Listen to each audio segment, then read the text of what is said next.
Police in Bangladesh have fired tear gas and rubber bullets during the latest anti-government protests there. The opposition blames the government for soaring food and energy prices. They want the government to be replaced with a caretaker administration to ensure fair elections next year. Well, let's get the latest from Dhaka with our correspondent Tanvir Chowdhury. Tanvir, you were with those huge protests in the streets yesterday, and then this violence took place at a sit-in today? Yes, absolutely. There was one of the biggest gathering of the oppositions in many years. At the same time, there was a large gathering just a few kilometers away from where the oppositions were gathered by the ruling opposition party. So tension was already high. Right after the gathering, the opposition announced that they'll have a sit-in programs, all the intersection to the capital Dhaka, which connects with the rest of the country. This was not something provocative, but they said we'll have a peaceful sit-in as a protest. Now, around 11:30 local time today, what we are hearing that the police sort of interfered, and then protesters chased back at the police after they were attacked. In the process, dozens of opposition members were injured. At least two senior leaders were badly injured, beaten up by police. Two of them were detained. One of them has been released. So far, what we know, things are a bit calmer now. Now, what's important to realize that this police attack on the opposition was also being coordinated by the ruling party supporters, as used as an auxiliary force, and that's quite provocative.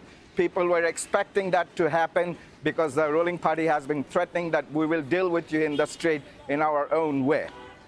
Well, Prime Minister Sheikh Hasina has been in power now for, 14 years? Is there actually any indication that she might be willing to leave office ahead of elections next year?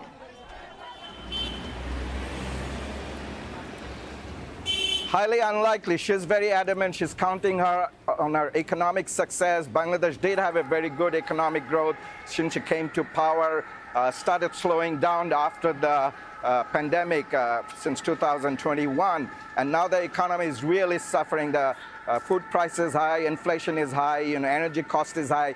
A lot of these people who go in this opposition protests are actually ordinary people. They're fed up with it. People's salary hasn't been increased.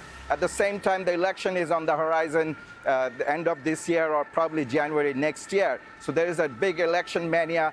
Typically here, people do not trust the ruling party to conduct the election. We have precedent here of election being conducted under neutral caretaker administration. And if you ask in the street, most people would want that. But the government said it's not in the constitution. They got away with it, and she will stick to having an election as per constitution, she said. Although there's been a lot of international pressure from the US, the EU, and the UN telling the government to have a peaceful election. Even day before yesterday, 14 congressmen wrote to the UN that there should be observer in this election in Bangladesh, and certain elite forces of Bangladesh should be barred from taking part in the peacekeeping operation. So a lot of pressure on the government to have a free and neutral election. And at the same time, the opposition is gaining momentum, and it wants to continue to put the pressure on the government to have a election under a caretaker administration. Well, certainly tense times there in Bangladesh. Tanvir Chowdhury in the capital, Dhaka, for us. Thank you, Tanvir.